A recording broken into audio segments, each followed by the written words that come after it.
I love you মিষ্টি। ভেবে চিন্তে উত্তর দিবি কিন্তু। এই ভেবে চিন্তে উত্তর দেওয়ার কিছুই নেই। তোর মতো একটা ফালতু ছেলেকে আমি ভালোবাসবো? মনে রাখিস, বউ না বানাতে পারি, মেয়ে বানিয়ে ছাড়বো। শাবাশ বেটা।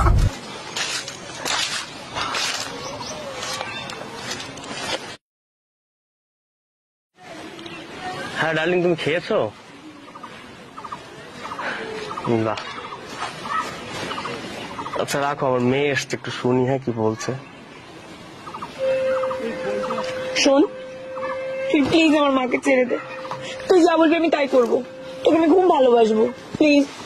তোর জন্য আমার বাবা বাবাকে ডিভোর্স দিতে রাজি হয়ে গেছে। প্লিজ আমার মাকে ছেড়ে দে, প্লিজ।